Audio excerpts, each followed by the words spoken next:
အလုံးပဲမင်္ဂလာပါဒီနေ့ကျွန်တော်တင်ဆက်ပေးမှာကတော့တငယ်ချင်းတို့တငယ်ချင်းပဲအတူတူအိပ်ပြီးဘာညာလောက်ကြတဲ့တငယ်ချင်းနှစ်ယောက်ကြောင့်ရိုက်ကူးထားတဲ့ Friend with Benefit ဆိုတဲ့ဇာတ်ကားလေးပဲဖြစ်ပါတယ်ဒီရုပ်ရှင်ကတော့2011ခုနှစ်မှာထွက်ရှိခဲ့တာဖြစ်ပါတယ်ရုပ်ရှင်ရဲ့အစမှာဒိုင်လန်နဲ့ဂျင်နီတို့နှစ်ယောက်စလုံးကကိုဒီချစ်သူတွေနဲ့လမ်းခွဲထားပြီးဖြစ်ကြောင်းသိရပါတယ်အဲ့ဒါကြောင့်သူတို့နှစ်ယောက်စလုံးကအချစ်နဲ့အခြေရေးကိုမယုံကြည်တော့ဘဲနောက်ထပ်ဘယ်တော့မှချစ်သူမထားတော့ဘူးလို့ဆုံးဖြတ်ထားကြပါတယ်ဂျင်နီကကုမ္ပဏီတစ်ခုမှာ HR အဖြစ်လှုပ်နေသူဖြစ်ပြီး Los Angeles မှာနေတဲ့ဒိုင်လန်ကိုနယူးယောက်ကိုအင်တာဗျူးလာဖြစ်ဖို့ခေါ်ပါတယ်။ဒိုင်လန်ကိုလည်းလေဆိပ်မှာဂျင်မီကိုတိုင်တွားကြို့ပါတယ်။ဒိုင်လန်ကနယူးယောက်ကိုခုမှရောက်ဘူးတာဖြစ်ပေမဲ့ဂျင်နီကတော့ဒိုင်လန်ကိုသူ့ကုမ္ပဏီမှာအလုပ်ရစေချင်ပါတယ်။ဘာကြောင့်လဲဆိုတော့ဒိုင်လန်အလုပ်ရရင်ဂျင်နီကကုမ္ပဏီစီကနေကော်မရှင်ကရမှာဖြစ်လို့ပါ။နောက်ဆုံးမှာတော့ဒိုင်လန်ဟာ EU မဂ္ဂဇင်းကုမ္ပဏီမှာအလုပ်ရသွားပါတယ်။ဒါပေမဲ့သူအဲ့ဒီအလုပ်ကိုလက်ခံမလားဆိုတာမသိကြသေးပါဘူး။အကြောင်းကတော့ဒိုင်လန်ကနယူးယောက်ကိုမကြိုက်တယ်လို့ဖိအားမရှိပဲအေးဆေးဆေးပဲနေကျင်တာကြောင့်ဖြစ်ပါတယ်။ဂျင်နီကအမျိုးမျိုးဖြောင်းပြပြီးနောက်ဆုံးမှာတော့ဒိုင်လန်ကအလုပ်ကိုလက်ခံဖို့သဘောတူလိုက်ပါတယ်။အဲ့ဒီနောက် EU မဂ္ဂဇင်းမှာအကြံပေးဖြစ်စတင်အလုပ်လုပ်ပါတော့တယ်။နောက်တစ်နေ့မှာတော့ဂျင်နီကဒိုင်လန်စီသွားပြီးတော့စာချုပ်ချုပ်ပါတယ်။ပြီးတော့အနည်းဆုံးတစ်နှစ်လောက်ဒီလောက်ကမထွက်ဖို့ပြောပါတယ်။အဲ့ဒီလိုပြောရတဲ့အကြောင်းရင်းကဂျင်နီကသူကော်မရှင်ကရကျင်လို့ပါ။တနေ့မှာတော့ဒိုင်လန်ကစားတောက်ဆိုင်ကောင်းတစ်ခုကိုမေးတဲ့အခါဂျင်မီကဒိုင်လန်ကသူမကိုဒိတ်ခေါ်သွားတယ်ထင်သွားပါတယ်။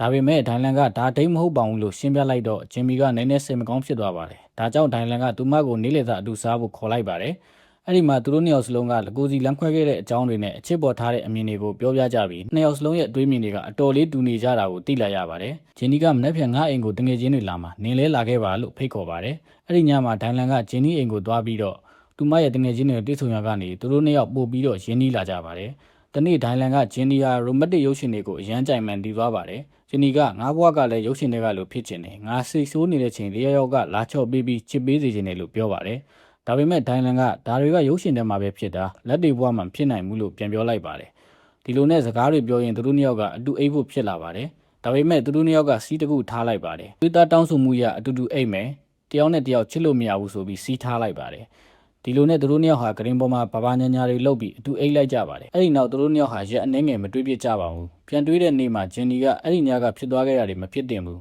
ဒါကငါတို့ရဲ့ friendship ကိုထိခိုက်နေတယ်ဆိုပြီးပြောပါတယ်ဒါလည်းငါလည်းအဲ့ဒီလိုပဲတွေးနေတာနင့်ကိုမဆုံးရှုံးချင်ဘူးလို့ပြောပါတယ်ဒါပေမဲ့နှစ်ယောက်စလုံးကကိုယ်ခံစားချက်တွေကိုဖုံးကွယ်ထားပြီးကိုယ့်ကိုယ်နှစ်သိမ့်နေကြတာပါသူတို့နှစ်ယောက်ကတူကိုတူနှစ်သိမ့်ကြရင်ကြုံရင်ကြုံလို့အတူအိတ်ပြီးဘာညာလုပ်ကြပါတယ်နောက်တစ်နေ့မှာဒိုင်လန်ကပန်းညက်တဲကမိန်းကလေးတယောက်ကိုသဘောကျသွားပေမဲ့အဲ့ဒီမိန်းကလေးကအိမ်အောင်ရှိပြီးကလေးတောင်ရှိနေပြီလို့ပြောလိုက်ပါတယ်။ဂျင်နီကဒိုင်လန်ကိုစားနောက်ပါတော့တယ်။အဲ့ဒီနောက်ဂျင်နီလည်းကောင်လေးတယောက်ကိုစိတ်ဝင်စားသွားပေမဲ့ဒိုင်လန်ကမသွားဖို့တားပါတယ်။နောက်ပိုင်းမှာတော့သူတို့နှစ်ယောက်စနေနေ့တိုင်းတွေ့ပြစ်လာပြီးပို့ပြီးရင်းနှီးလာကြပါတယ်။ဒီနေ့ဒိုင်လန်က Los Angeles ကိုမိသားစုစီပြန်သွားရမှာဖြစ်လို့ဂျင်နီကိုပါအတူလိုက်ခဲ့ဖို့ခေါ်ပါတယ်။ဂျင်နီကအစာပိုင်းမှာညင်းပေမဲ့ဒိုင်လန်ကအတင်းခေါ်နေတာကြောင့်သူလိုက်သွားရပါတယ်။ဒိုင်လန်အိမ်မှာတော့သူ့အဖေညီမနဲ့တူလေးတို့နေထိုင်ကြပါတယ်။သူမိဘတွေကကွာရှင်းထားပြီးအမေကတီးချနေပါတယ်။ဒိုင်လန်ရဲ့အဖေကမှတ်ညံချွေရင်းတဲ့ယောဂခံစားနေရပါတယ်။ဒိုင်လန်ရဲ့မိသားစုကဂျင်းနီကိုအရန်သဘောကျကြပါတယ်။နယူးယောက်ကိုပြန်ရောက်ပြီးနောက်ဂျင်းနီစီကိုတခြားကုမ္ပဏီတစ်ခုကဖုန်းဆက်လာပြီးဒိုင်လန်လိုလူတော်တယောက်ကိုခေါ်ယူခြင်းကြောင့်ပြောပါတယ်။ဂျင်းနီကဒိုင်လန်ဟာတစ်နှစ်စာချုပ်ရှိသေးလို့မဖြစ်နိုင်ဘူးလို့ညင်းလိုက်ပါတယ်။နောက်ပိုင်းဒိုင်လန်ကဂျင်းနီကိုဖုန်းဆက် message ပို့ပေမဲ့ဂျင်းနီကမပြန်ပါဘူး။ဒိုင်လန်ကဂျင်းနီဘယ်မှာရှိလဲတီးသွားပြီးကိုယ်တိုင်သွားတွေ့ပါတယ်။အဲ့ဒီအချိန်မှာဂျင်းနီဘာကြောင့်စိတ်ဆိုးနေလဲဆိုတာဒိုင်လန်နားလည်သွားပါတယ်။တကယ်တော့သူတို့နှစ်ယောက်စလုံးကတယောက်ကိုတယောက်အရန်ချစ်နေကြပေမဲ့ကိုမာနာကြောင့်ဘယ်သူမှအရင်